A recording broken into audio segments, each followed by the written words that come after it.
Hey everybody, DIY Dad here, and it's snowing in April, which sounds like the perfect time for us to do some maintenance on the truck.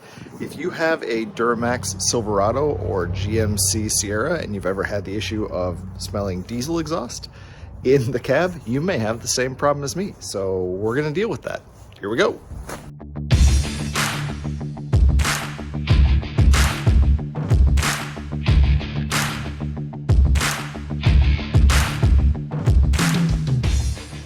So this is my truck. It's a 6.6 liter Duramax V8 Silverado 2500 HD.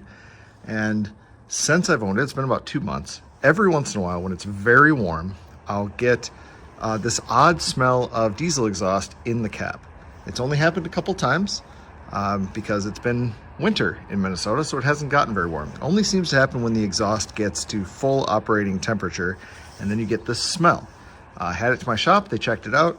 Didn't see anything worth noting, but recently I was on my way over to Menards, stopped at a light, and this happened.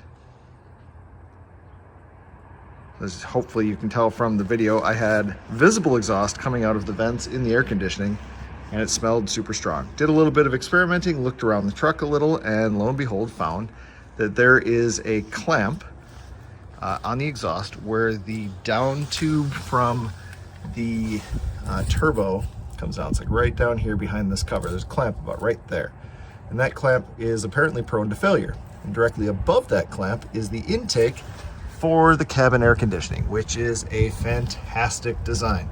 So what we're going to do today is we're going to take this wheel well out and we're going to replace that clamp with a new one. Now to get this wheel well out, this little skin, you got a whole ton of these little torque screws. So you see they kind of run up all the way around. There's so many of them.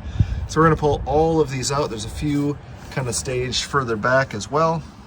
Coming around the front, there's a bunch, and there's 2 down here. So there's about 30 of them from the looks of it, and we're gonna pull them all. To get access to these, we're gonna turn the wheel. So I think what we'll end up doing is cranking the wheel to the left to get us access, and I might have to go inside because it's now snowing quite significantly here, and I'd rather not do this in the snow. Okay, so wheel well liner is removed. It is a legitimate 18 screws to pull that thing out. So there's screws all around the side, and there's 1, 2, 3, 4, 5 along the center piece here. So 18 in total. But this is what we're trying to access, is that pipe and the clamp on the top of it. So from here we have easy access. I don't even have to take the wheel off. We'll be able to just kind of reach past it. But that is part of what holds up the exhaust. And I don't know how tight the exhaust hangers are. So what we're gonna do is, before we loosen that, I'm gonna grab my floor jack and a piece of wood, and we're just going to pop that on the ground and put just a little pressure on this just to hold everything. Then we can take the clamp off, and then we might have to ease the exhaust down a little bit to get the clamp out of there. We'll pop the new one on, tighten it up, and hopefully that's going to be all she wrote. Just to show underneath, so I've got my floor jack here, I've got 3 little chunks of wood, and I'm just putting just the lightest pressure on that pipe to hold it so that when I pull the clamp off, it doesn't drop down. So not putting anything significant, just a little bit to hold it, and then like I said, I can release the pressure on the handle here if I need to ease it down just a hair, and then use this to push it back up into place. Now that we have everything supported, we can remove this clamp by loosening this screw. Now this is a really long threaded screw on mine. I don't have a socket deep enough.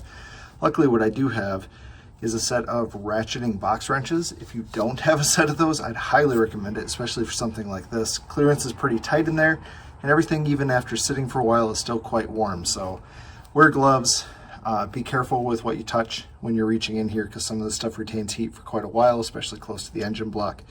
And then for me, it's a 7/16 ratcheting box wrench is what I need to get that off, and we'll see if the new one uses the same. I think the new one might be a 1/2 inch. Okay, so I got the clamp removed. You can see it just there, so it fell down on top of that. That's fine. So now, kind of looking at how things go together here, you can see my pipe dropped even a little bit with the clamp taken off just by the weight or pressure that I've got on it. So I'm going to release this handle here just to lower that pipe slightly to give me room to lift the clamp up and out between, and then I should be able to put the new one in place. So that's what we're looking for here in order to get this clamp out. So you will have to spread it. Now in order to get it to drop that far underneath, kind of a little bit back behind here, there's a bolt and an exhaust hanger that you do have to remove the bolt and then pry the board down and kind of pull that exhaust hanger out. That's going to allow this to sag far enough, otherwise it will fight you. So there's a bolt just underneath there. Pop that out. Again, pop the hanger down. And that'll let it hold like this, but otherwise the rear hanger on mine at least holds it fine. And again, I do still have the blocks underneath just to provide a little bit of extra. So now I can reach in, grab that, pop that one out, and we'll put the new one in. So here's the old clamp versus the new, and you can see the new one is quite a bit beefier. It's a bit wider, a little bit better put together. It's made by Evil Energy, had pretty good reviews online. I don't know much about the company other than that, aside from kind of what I've read. So we'll pop that in. It's just a regular 3-inch exhaust clamp, V-style. We'll put that in, tighten it up, see where we are. Okay, new bracket's in place, or at least kind of preset.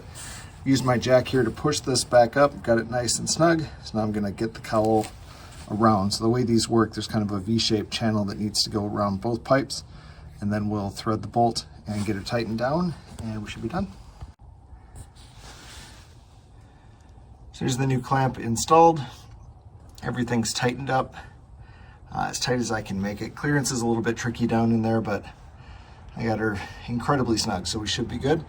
So we'll fire it up, test it, and then pop the wheel well cover back in, and off we go.